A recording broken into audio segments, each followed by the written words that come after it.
Massachusetts will be disappointed if you don't elect Ed Markey. I read when he started that, oh, you know, he's been up there a long time. He sure has. He's done a good job every day he's been there.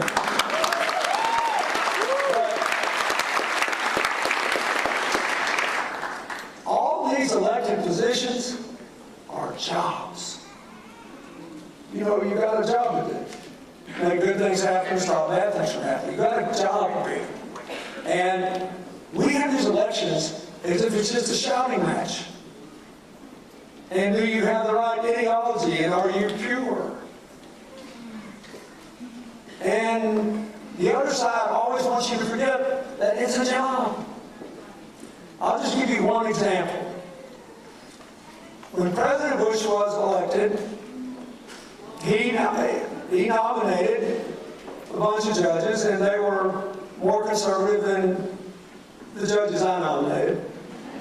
And he stopped referring him to the American Bar Association like I did, because ours also had the highest ratings ever scored by the American Bar Association. They were diverse, and just like President Obama's judges have been. And so they threatened to end the filibuster rule, and a bunch of Democrats met with the Republicans and said, you know, you're right, we got to confirm some of these judges that we would never appoint, because you did win the election, and this is a job. We did. There are lots of these cases that come before the federal courts where people just need an answer. And there's not that much difference. So we'll cut you a little slack, and we will try to beat the ones we think are way out of bounds, but not more. So George Bush got about 87% of his nominees confirmed. And we did that for them in a big public agreement.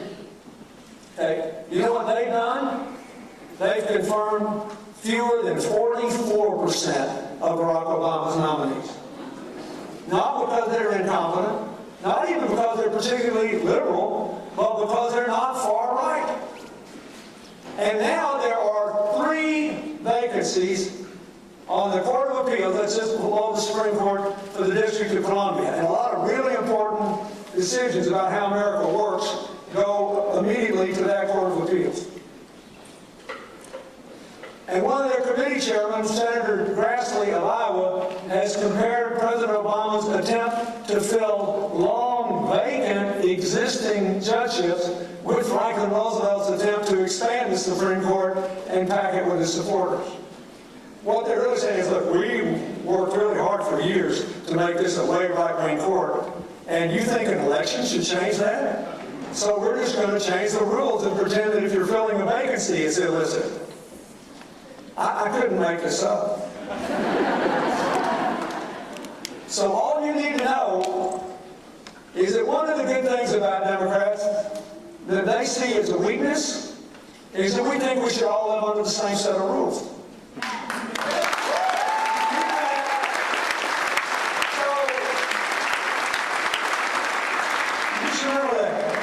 It really matters who's on these courts.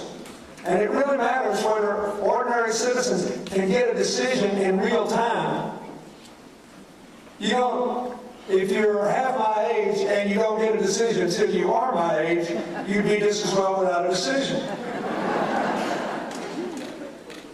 All you just remember those 2 numbers. Bush got 87% of his judges confirmed, Obama's less than 44. And nobody has said anything bad about them not being qualified, not being honest, not being smart, not being fair. They got appointed by President Obama.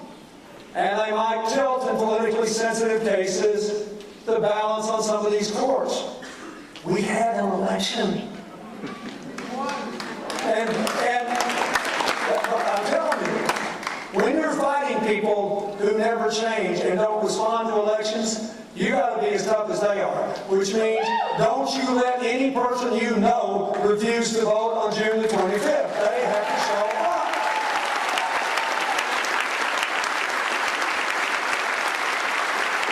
Don't you let anybody say, hey, this is Massachusetts, nobody can get elected from here, vote that hard right-wing line, so it really doesn't matter. I think I'll do something else on election day. Because they won't have to. All they need to know is they've got somebody that can keep keep Mitch McConnell the leader. They've got somebody that'll invoke, the filibuster rule anytime they want to shut the whole shebang down. And it believes in their basic economic policy, which is trickle down instead of build out and build up. That's all you need to know. And that is beyond dispute. And you have as well qualified a person to sit in the United States Senate as has been nominated by our party in any state in the month of Sundays, in area after area after area. Ed Markey knows what he is doing. In area after area after area, he has delivered for you. So I ask you, you think about what's special about Worcester as part of Massachusetts. It's old-fashioned when it comes to value of community and values. It's modern when it comes to embracing diversity and trying to build a new economy. Making that transition is the big challenge we face and that people face all over the world. We need more jobs, higher incomes, better education, and affordable quality health care. There is no question, based on his record as well as the positions he's taken, that Ed Markey is by far, by light years, more likely to give that to you. And the whole country is looking to see whether the last election was just one of those passing things when we wake up and say, oh, we got a presidential election and we really like President Obama, we better show up and vote for him. And now we'll go to sleep and let the Republicans have it all. And if you really want a different Republican Party, the best thing you could do, if you want the Republicans to stop being so ideological, stop being so reflexively anti-government, stop playing by one set of rules and treating us with another set, the best thing you could do is elect Ed Markey to tell them we don't like that anymore.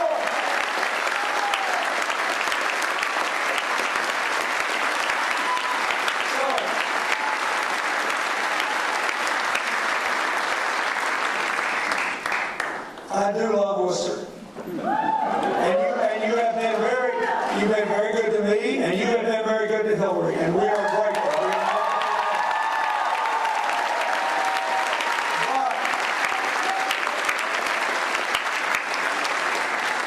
But charity begins at home. You need to be good to yourselves, and to your children, and to their future.